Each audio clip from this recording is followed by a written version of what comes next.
Hi everyone. Today we're going to go through how to build an estimate. So let's go to the screen.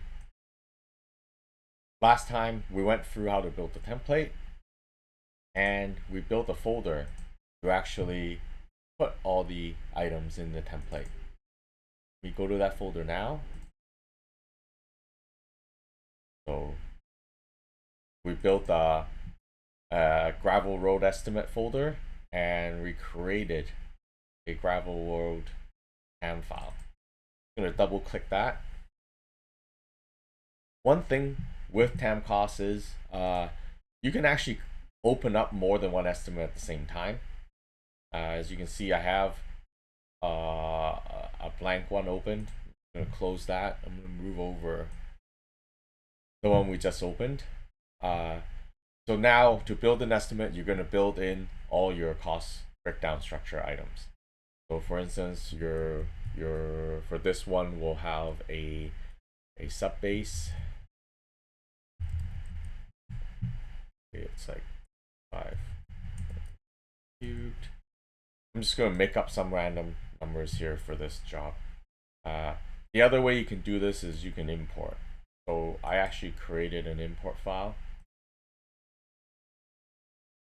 I will put a download link for all these, so then you have the blocks where the titles where you don't have to make those, so all you're filling in is call rows 2 and below, so you're just filling in the info. So for instance, that's the file that I need to import. I'm gonna go do that. I'm gonna go replace this item 1, and right now, so that imports the items that I needed to build. So there's an L100 road.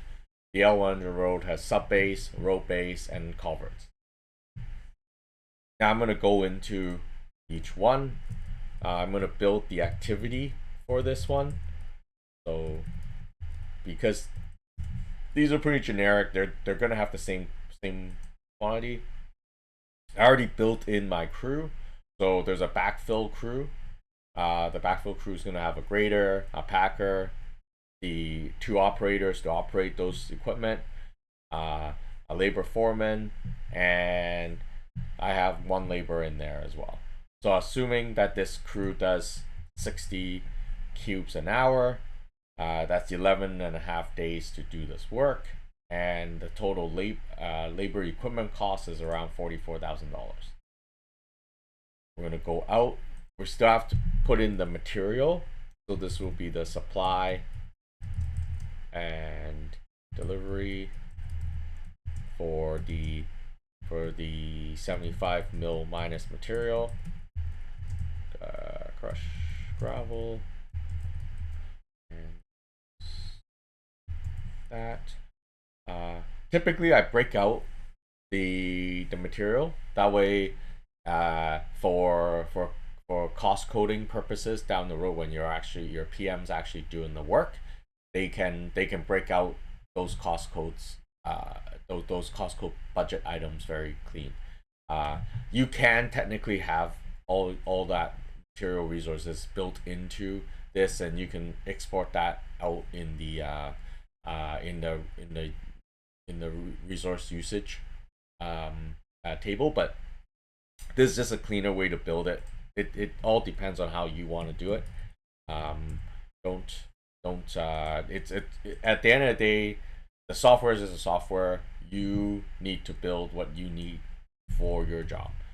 So for instance, this one here, 5,500 cubes, and so I enter in that quantity. There's a waste factor. Say I want 5%, but that's your standard. But maybe you need to double handle this material, so you add in an extra 10%.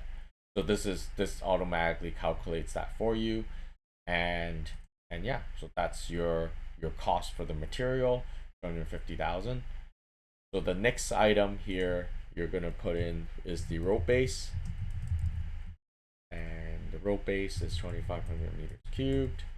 And in the rope base, we're gonna still use the same backfill crew, but because the rope base, you have more slopes that you have to deal with, and actually building the road crown. So with that, I'm gonna slow my production down to 45 cubes an hour, and that would be the material and equipment piece of it. And then you'll have the supply. You can use the copy button for the supply, for instance. Copy that. In this here, I'm gonna change this to say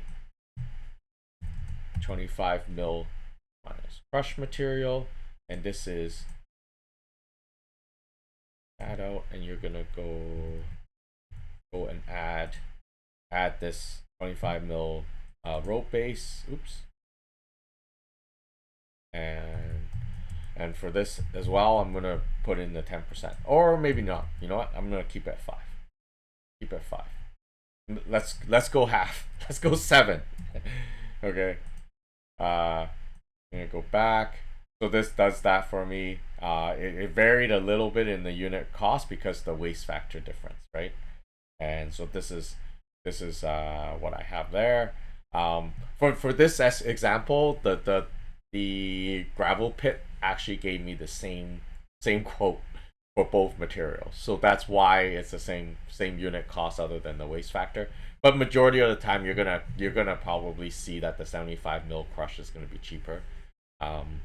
Anyways, we'll build now. Go to the culvert. We're gonna build in the 600 mil culvert, CSP culvert, and 5 meters. And in there, there's no culvert crew, so I'm actually gonna show you guys how to actually build the crew here. So you got a foreman, you're gonna have an operator, and you're gonna have an excavator, and you're gonna need some laborers. So for instance, you have and you might need a packer as well, just so that you get up to the, and as you get up there, and you need a plate temper.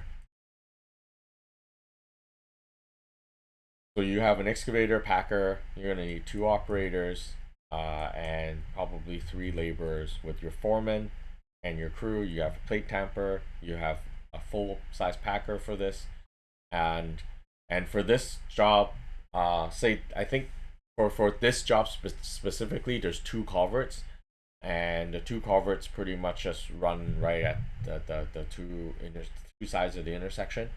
So I'm just gonna put 2 days to do, so a day to do each one. That's my labor cost, and I still have to do the supply of the culvert. Again, I'm gonna show you how to just copy one, but you would, for this scenario, you really wouldn't do that. Like culvert, and this would be 600 mil CSP, 35 meters, and we're gonna delete this thing here. And I believe there is no culvert on this resource table, so we're gonna show you how to make one while you're in the estimate. You're gonna go into your resource manager. I'm gonna create a culvert 600 mil, so I'm just gonna call it culvert 600 mil CSP. There's a material, and we're gonna do that by meters, and let's say it's $100, and let's put in a 5% waste factor. We're gonna add this. Once you add it, it doesn't automatically show up.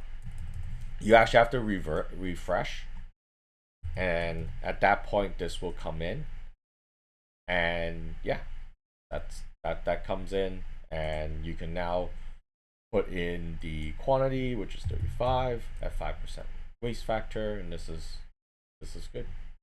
So this gives me all my costs. So I have the costs of the labor, equipment, and materials for the road base, the sub base, and the culvert. So we're looking at around $448,000 for this. Now we got to build in the indirects. So for instance, this job here, there's 2 days worth of culvert, 7 days worth of road base, and 11.5 days worth in sub base. Is around, say, a month, around 20 days worth of work. Go to indirects, you're gonna go supervision, that you're gonna add, and you're gonna add a project manager, maybe a superintendent. Oh, there is no superintendent. Let's build that in there. Superintendent. Labor. Let's go first. Let's say the superintendent gets paid $85 an hour. Okay. Fresh. I'm gonna go attendant. So we're gonna add those two in there, and we're gonna say this is 20 days. So this automatically calculates the two superintendent and the project manager that's there, gives it the indirect costs in there. So we'll now go to make the pay item table. Now the pay item table initially is empty, so we're gonna have to build the pay item table.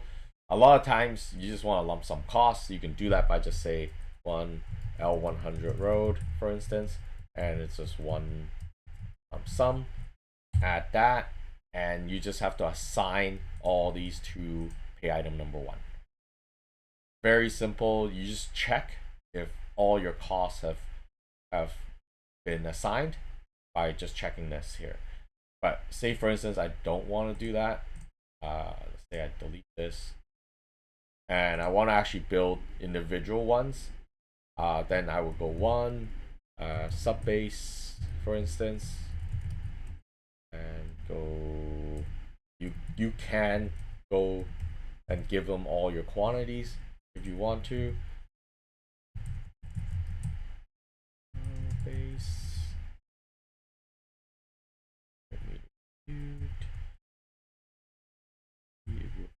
Culvert.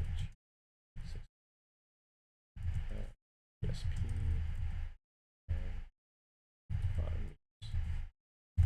Perfect. Then now you would assign it to whichever you want there.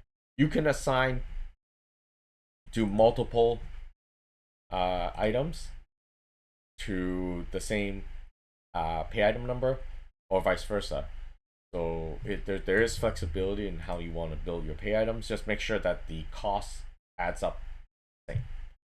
Like you can say for instance this pay item I want it to go to 1, 2, and 3. You can do that. You'll split all those items to 1, 2, and 3. Just have to make sure that these all add up together.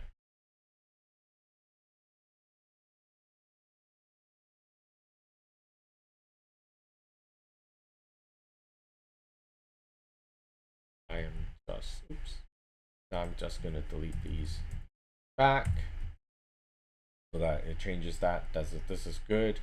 I'm gonna hit the field page there, and then now I'm gonna go and do my contingency markup and my actual project markup.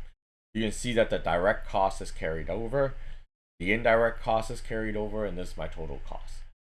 So for instance, for most jobs, I'm pretty much putting in 5% contingency or risk, mostly marking up 15%, and my margin for the project would be around 13. This is pretty simple estimate. I know this is very basic. Of course there's more complicated estimates you would do, but this is kind of where you'll see your contingency fund. Let's go back to the item here. So this is where you're gonna see that I have my contingency budget here. I have my total costs here with my project markup and the total project value. In here we have some reports you can also print out. So the more common ones would be your pay item, right?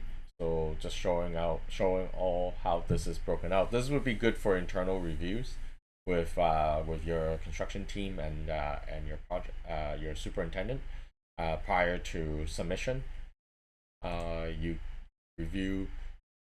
Same for the cost breakdown structure report. So this would kind of go through with your superintendent the total productivity, number of days you have for each task, and you kind of see your if you included all your materials, equipment, and labor for that task.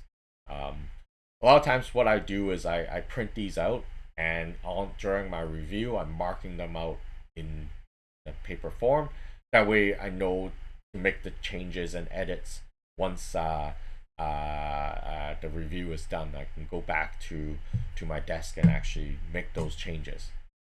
The other is the resource usage table. So this is where I was saying, even if you put the resources inside that activity, you can use this resource table, and this is going to break out that resource and your total cost on that resource anyways. So it makes it you can use that to pull for your cost coding down the road to track how what you're actually making money and losing money on. Is it your labor, equipment, or is it actually making money on the material? So yeah, this is how you build a estimate with TamCost. I just closed it to show you that it auto saves.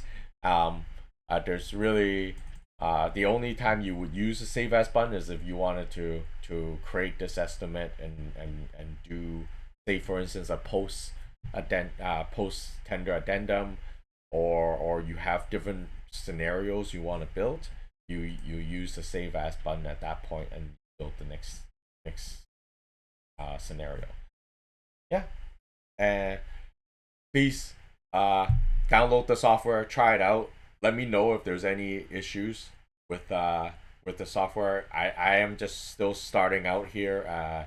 Any feedback would be appreciated, and yeah, enjoy the long weekend.